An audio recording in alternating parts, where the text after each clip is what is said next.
back to the 20th Century Dude channel. Typically, I don't really do rankings on this channel at all. I don't really subscribe to the whole ranking format. I don't feel like that's the definitive way of, I guess, determining a film's quality or its merit, per se. But I figured that we are going to change that a little today. Today, we are going to be analyzing and ranking from worst to best all of my analog picture short films, well, so far anyway, from worst to best.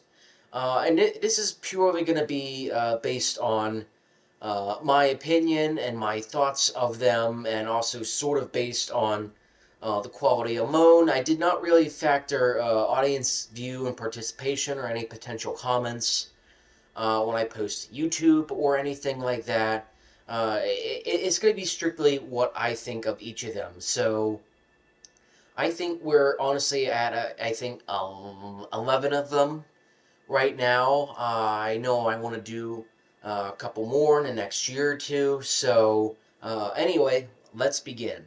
So in number 11, last place, we have the experimental short film 2023, which was always one I just never was a big fan of.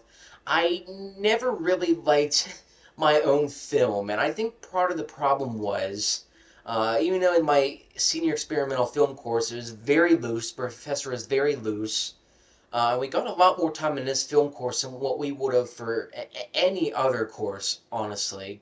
I think the problem was this one was just rushed. I honestly had a week or two, and probably even less than that, to work on this.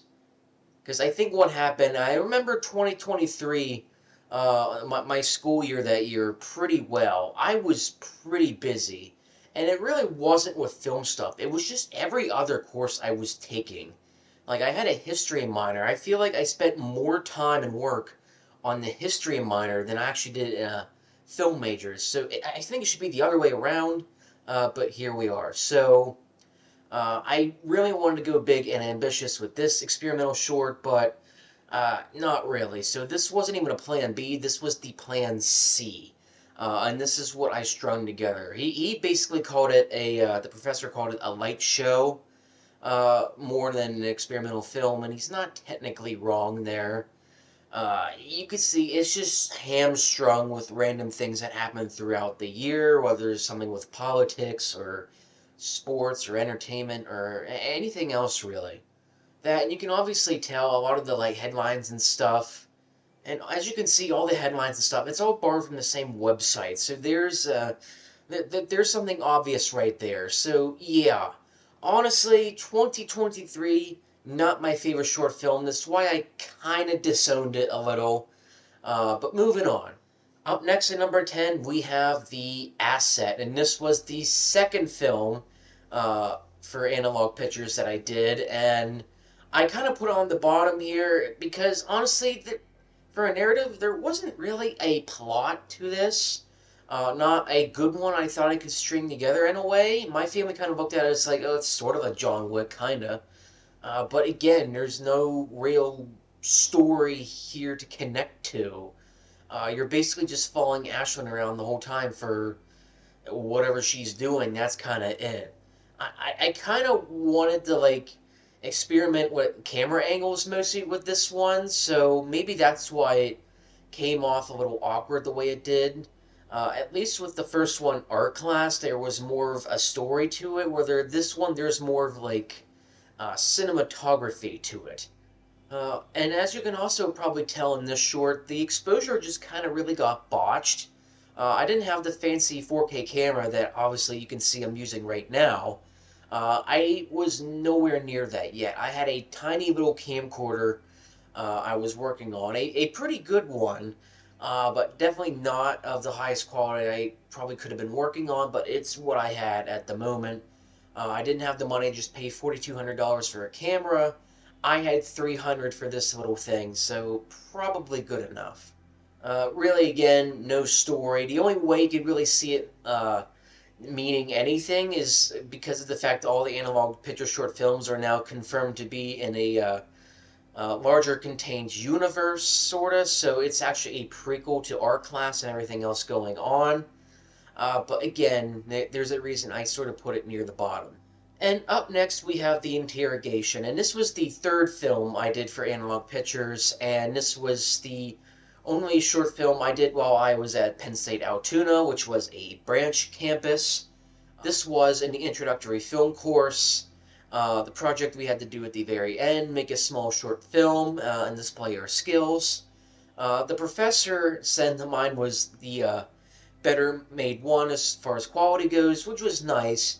On the other hand, the whole grindhouse aspect, like the dirty look to the whole film, was not supposed to happen whatsoever.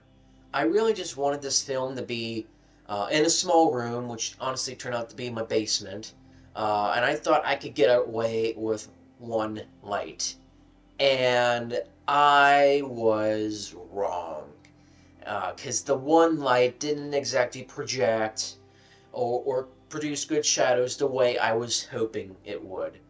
So there's shots in here where it's either too dark and you can't see anything, or you can see way too much, because then you can see the TV behind Uncle Preston, you can see the treadmill and all that. It's not the way I really wanted it to go. Even the black and white flashback sequence, we had to shoot that very quickly. I meant to be there for at least half an hour.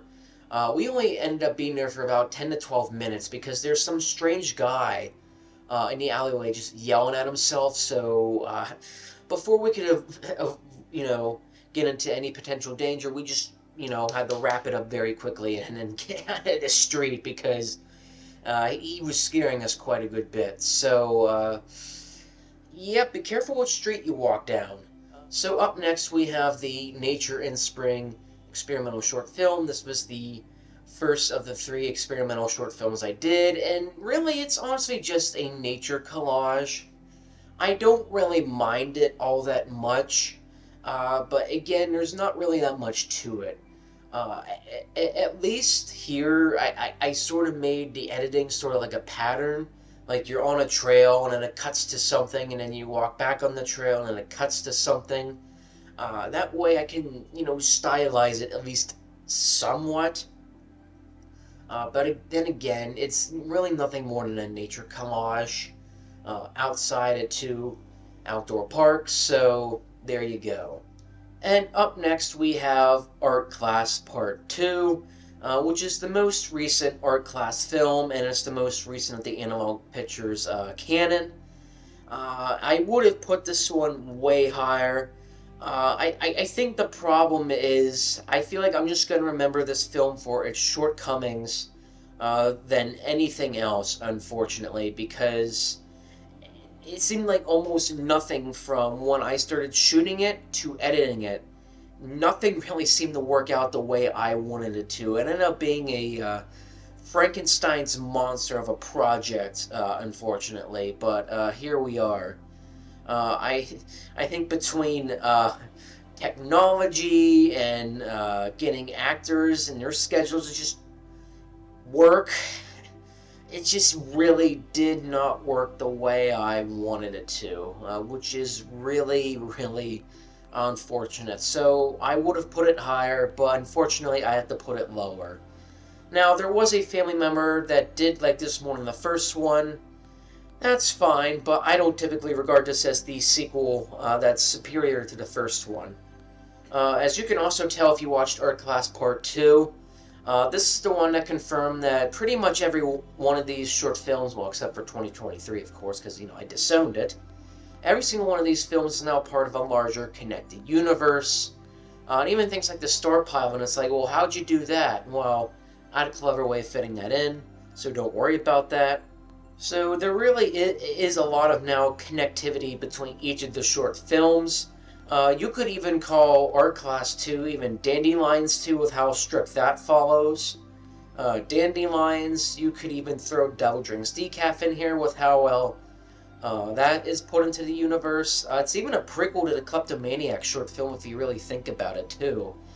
So there's a lot going on, and now there are sort of, reasons for things happening, maybe there's more of a purpose for the Asset short film than what there originally was. But again, despite everything, Art Class Part 2 is a little lower. This was actually the first analog picture short film that I used with this 4K camera I got last summer. Unfortunately, some shots you can't really tell. And up next, number 6, we have The Kleptomaniac Goes to the Doctor. And honestly, this was more of a exercise we did for my intermediate narrative class than it was maybe an actual short film. But I decided to repurpose it and use it as a short film because, why not? It's very short, it's only 2 minutes long, but in all its comedic quirks, it does exactly, I think, what it needs to. And I honestly hope I get to do another Kleptomaniac short film soon. Up next at number 5, we have The Devil Drinks Decaf. And that was the first main narrative project that I did while I was in college.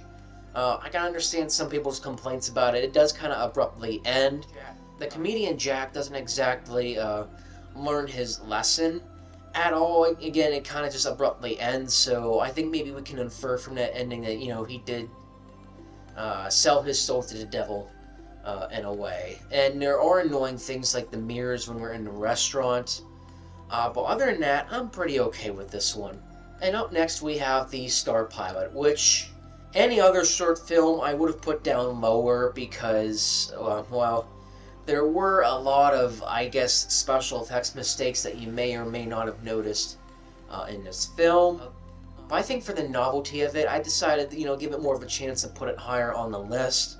It is the only one in the analog canon where I actually used some 3D software to, of course, that's how the ships were made. I had a software called Maya, and because my skill set was basically, basic shapes only, if somebody told me to make like a DreamWorks or Pixar movie or something like that, I kind of just, look at you funny, like, yeah, okay. But the best I can do in Maya was basic shapes. So I just put them together and made these very basic spaceships, and just did the short film that way. Which is nice too, because I even had them behind a blue screen and I can just cancel out the blue, put them in front of the starfield or planets or wherever the starships were going. And I had Hunter Corbin in here too, very nice voiceover for the Star Pilot, so that was pretty nice too. And up here in the top 3, now, I kind of, unlike the bottom 2, where I definitely know what my least favorite 2 short films are, the top 3 here, I could kind of mix around all day. My top 3 favorites, it's kind of a mixed bag. It's basically how I feel and my mood any given day regarding any of these short films. But I'm going to go based on what I think of them now in terms of quality and favoritism. So in number 3, we have Art Class, and this is Art Class 1, the very, very first short film I did for Analog Pictures. This is something I just did with friends, not only to use my, what was then my first camera at that time, use that for the first time. This is also something I did, goofing off with friends. This is the first thing I edited off of iMovie as well, so there's that. But, without Art Class, you wouldn't have everything else going on. You wouldn't even have this large interconnected universe, so everything comes back to Art Class if you really think about it. And up next in number 2, we have the experimental short film Off from about 2 years ago. And this is one I actually sent to a film festival. Actually got accepted and played at the Jim Thorpe Film Festival in 2024. So that was pretty nice. It's the only one, again, in the analog canon where that actually happened. None of that happened with anything else, just with Off. And I feel like as far as the experimental short films go, as far as the quality, it's easy to see why this one would have been selected for a film festival and nothing else. I think that was pretty well deserved, and the professor agreed with me. I feel like he was pretty happy that it actually got accepted. I invited him to come along. Unfortunately, he couldn't. But regardless, it actually got some playtime at a Pennsylvania Film Festival. So that was nice. And honestly, I hope to go back to Jim Thorpe for the film festival, hopefully very soon. And last but not least, in first place, we have here Dandelions, which is my senior narrative short film project. And honestly, as far as YouTube views are concerned, this is the one that's gotten the most views out of my short film. This seems to be, it seems to have the most positive like audience reception, and I feel like I can see why. This can offer probably the highest quality short films that I have here. And a lot of people just seem to really like Dandelions. It does have a very good story. Before my Pat passed away, he did remark that this was his favorite. He'd like to see more of these in the future, but unfortunately he passed. And it did make my mom tear up a little bit when I first showed it. So yeah, so Dandelions is number one, and then it might be easy to see why it's number one. Otherwise, that's my ranking of all my short films I have as of now. I hope to do a little more by next year. Hopefully, we'll have one in the spring, maybe one in the summer or fall. But we'll get around to that. Anyway, that's all I have for today. So thank you for tuning into 20th Century Dude, and hope to catch you on the fly. See ya.